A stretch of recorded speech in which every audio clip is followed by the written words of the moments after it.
नमस्कार, between the lines with नीलू रंजन में आपका स्वागत है। आज हम बात करेंगे ट्रंप टैरिफ की।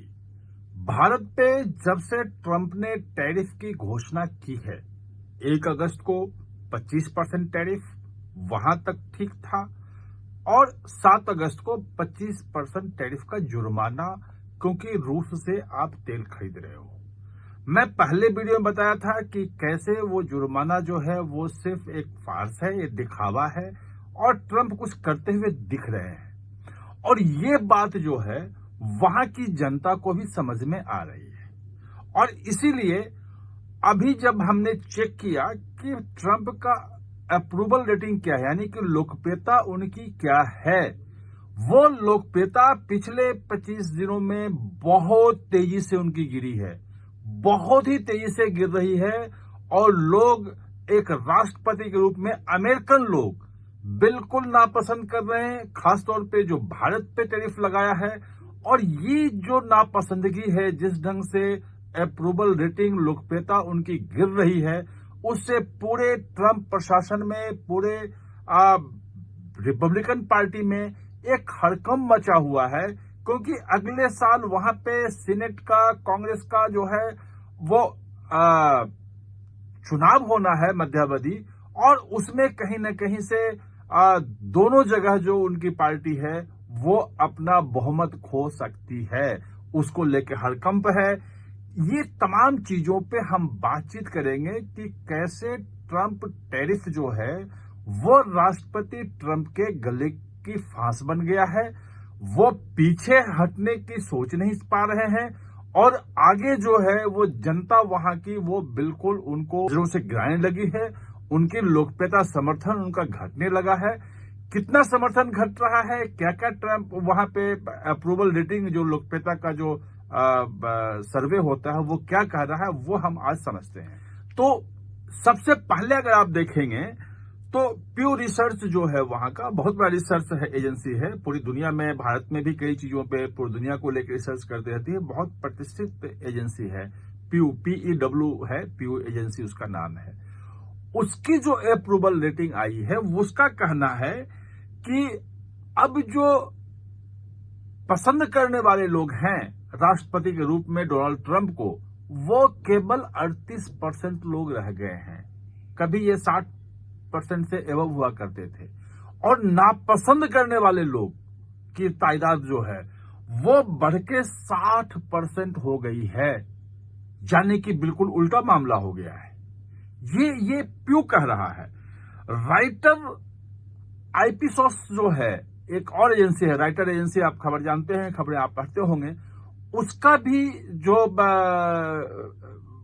सर्वे है वो ऐसा ही कुछ कह रहा है। उसके हिसाब से केवल 40% लोग राष्ट्रपति के रूप में डोनाल्ड ट्रंप को पसंद कर रहे हैं और 54% लोग जो हैं वो राष्ट्रपति के रूप में डोनाल्ड ट्रंप को अब पसंद नहीं कर रहे हैं। ये अंतर आ रहा है। द इकोनॉमिस्ट YouGov एक तीसरी एजेंसी है जो सर्वे करती है, उसका अगर सर्वे की रिपोर्ट आप देखें तो उसका भी है कि केवल 40% लोग अप्रूव कर रहे हैं और 56% लोग जो हैं वो पसंद नहीं कर रहे हैं राष्ट्रपति के रूप में डोनाल्ड ट्रंप को।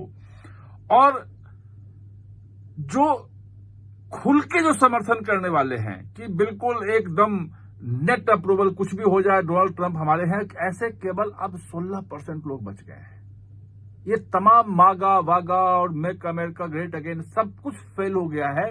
ये इंडिया पे टैरिफ लगाने के बाद ये चीजें हो रही हैं वहां पे।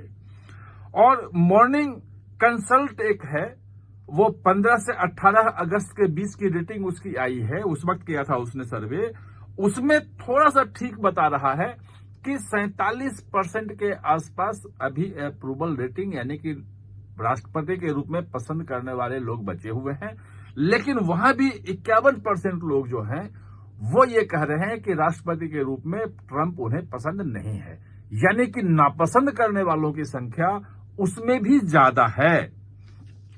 जो 24 अगस्त का जो अभी जो आया है, एक 24 अगस्त का भी एक सर्वे है, वो है real clear politics aggregate, company है रियल क्लियर पॉलिटिक्स एग्रीगेट, इसकी जो अप्रूवल रेटिंग है वो 44% है, यानी कि 40% लोग ही राष्ट्रपति के रूप में डोनाल्ड ट्रंप को पसंद कर रहे हैं और 53% लोग जो हैं वो बिल्कुल नापसंद कर रहे हैं, कह रहे हैं कि राष्ट्रपति के रूप में डोनाल्ड ट्रंप बिल्कुल फेल हो रहे हैं। ये जो फरवरी के बाद से, मतलब जब से वो जनवरी में राष्ट्रपति बने हैं और उसके बाद उन्होंने टेरिफ घोषणा की, बीच में तमाम चीजें होती रही, पहले उनकी अप्रूवल रेटिंग बनी हुई थी, लेकिन बिना किसी तर्क संगत के, बिना किसी बात के जो वो टेरिफ इंडिया पे लगाया और जिसको साबित भी नहीं कर पा रहे हैं, मतलब जो उनके सबसे बड़े समर्थक थे जेडी वेंस, वो सब जब उनसे पूछा गया कि भाई भारत पे टेरिफ क्यों लगा रहे हो, तो वो फिर वही बात थी उनकी कि डोनाल्ड ट्रंप कुछ ना कुछ करते दिखना चाहते हैं, क्योंकि रूस और यूक्रेन का युद्ध जो है वो अब कहीं से खत्म होता हुआ नजर नहीं आ रहा है। अलास्का में जो मीटिंग हुई, उस मीटिंग के बाद जिस ढंग से पुतिन ने स्टैंड लिया है, वो बात वहीं के वहीं रुक गई है। जो यूरोपियन जो लीडर्स हैं वो जाके वहां वाशिंगटन में, मतलब ओवल ऑफिस में, व्हाइट हाउस में मिल लिए, तमाम बैठक हो गई। पहली बार इतने राष्ट्राध्यक्ष जो हैं एक साथ व्हाइट हाउस में बैठ के मीटिंग करो, पहली बार ऐसा हुआ हो, लेकिन उसका भी कहीं कोई नतीजा निकलता हुआ नजर नहीं आ रहा है। यानी कि जो भारत पे एक टैरिफ लगा करके वो दिखाना चाहते थे कि हम टैरिफ लगा रहे हैं, देखो हम कुछ कर रहे हैं, और जेडी वेंस ने कहा भी कि भाई 3 साल से वहां झगड़ा युद्ध चल रहा है, 3.5 साल से, और जो पिछले जो राष्ट्रपति थे उन्होंने कुछ नहीं किया, एक शब्द भी नहीं किया। ये जो है वो ट्रंप जो है सचमुच में कोशिश कर रहे हैं, और वो कोशिश के तहत ही कि भाई किसी तरह से पुतिन को झुकाया जाए, समझौते के लिए मनाया जाए, इसी के लिए भारत पे लगाया गया है टैरिफ। यानी कि कुछ करते दिखना चाहते हैं, लेकिन उस करते हुए दिखने का कोई नतीजा भी सामने नहीं आ रहा है। भारत ने उस टैरिफ के सामने झुकने से साफ साफ मना कर दिया है, और भारत के मना करने के बाद दुनिया के तमाम देश जो हैं वो भारत के साथ खड़े होते हुए दिख रहे हैं। जापान प्रधानमंत्री जा रहे हैं 2 दिनों में, वहां से बड़े इन्वेस्टमेंट की, बड़ी टेक्नोलॉजी ट्रांसफर की बात हो रही है। जो जेट इंजन, मतलब जो फाइटर जेट का जो इंजन होता है, उसको इंजन देने के लिए फ्रांस रेडी हो गया है कि पूरा टेक्नोलॉजी हम ट्रांसफर कर देंगे। ब्राजील भारत के साथ खड़ा है, पुतिन खड़ा है। 31 को प्रधानमंत्री जो है एससीओ की बैठक में चीन में होंगे, वहां चीन से बातचीत हो रही है, और चीन ने भी कहा है कि वो भारत के साथ खड़ा है।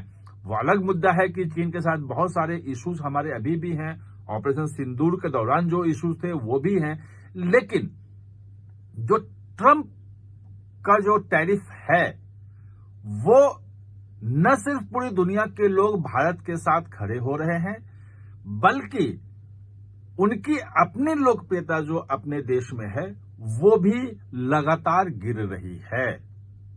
आप हमारे साथ चर्चा भी जोड़े, इसके लिए बहुत बहुत धन्यवाद। और हाँ, चैनल को सब्सक्राइब करना ना भूलें, इसका बेल आइकन दबाएं ताकि नया वीडियो कोई भी आए तो उसका नोटिफिकेशन समय पे आपको मिल जाए।